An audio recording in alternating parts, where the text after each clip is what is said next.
that is straightforward, that is delivered in formats for busy people like yourself.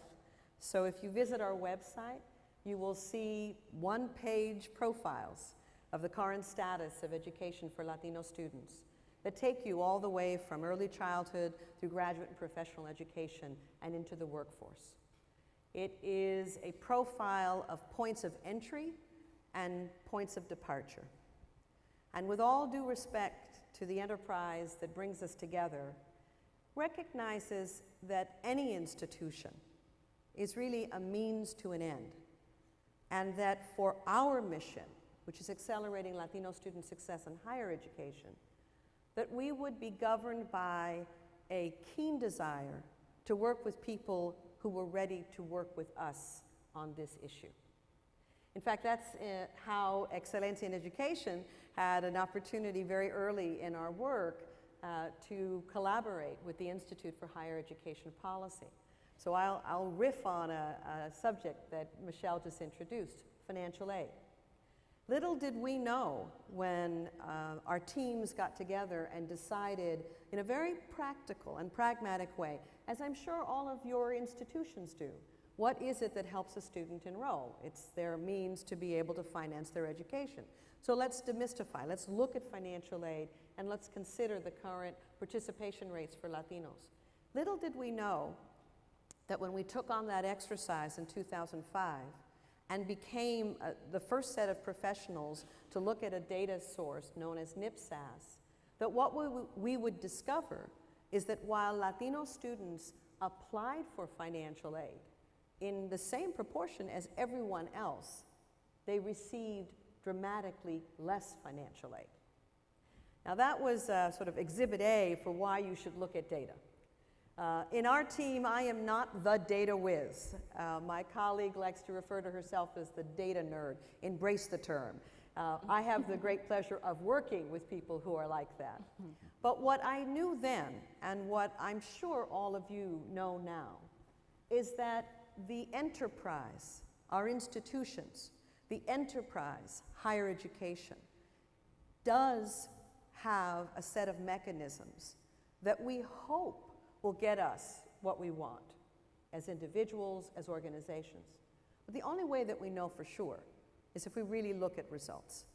And in this currency, data and the ability to decipher and to distill that data is key. So in the issue of financial aid, on a personal level, it led to one of the most exciting moments for me, and that was an opportunity to be on NPR and to actually meet Mr. Inskeep and talk about financial aid.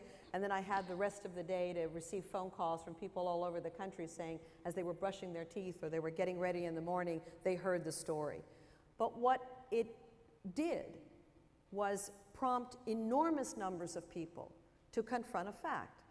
And that is that in terms of the fastest growing community in our country, Latinos, the youngest community in our country, dramatically younger than other populations, who have expressed in every poll, in every analysis that we can look at, keen desire to pursue higher education and to fully participate in society, were not participating in something so fundamental as the pursuit of financial aid, federal financial aid.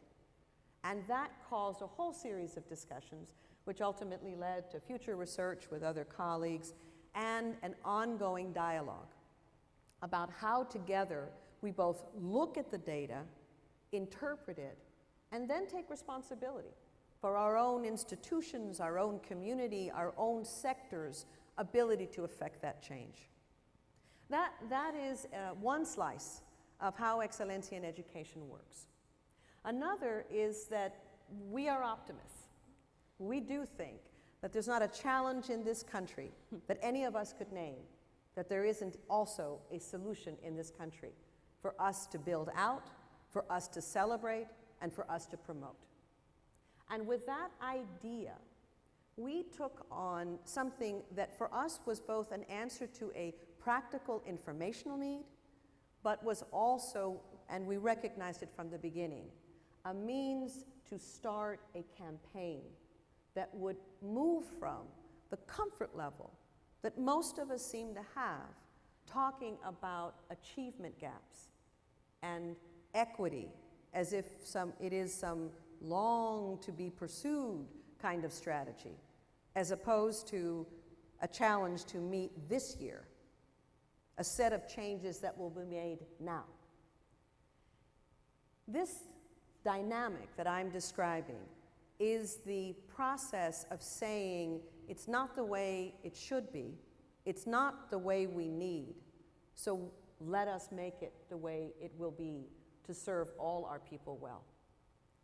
That vehicle became the Examples of Excelencia.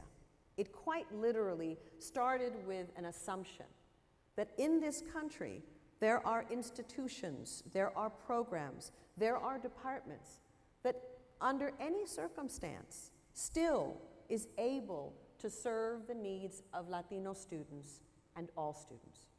It took a protocol that we invented while we were at the White House Initiative, which was to be very focused on action and product. And a practice that I think most leaders do, which is when you're trying to figure something out, you talk to people that you trust, and you ask them, how do you do this? What's getting better results in your community? Have you wrestled with this? What do you find? What practice, what strategy is really working? We elevated that to a more methodical approach where each year since 2005, Excelencia in Education has put out an open call for nominations to colleges and universities across this country to look internally and to answer the question, what do you have that's going on in your institution that is producing solid results for Latino student success? Evidence of effectiveness is critical to this enterprise. Anecdotes are something that we like to share with each other, and sometimes we were talking about that's what moves us most. But to participate in the initiative and really to participate in this process of change, we all must have evidence of effectiveness. As I said, we began in 2005 with this general call for nominations, associate, baccalaureate, and graduate level.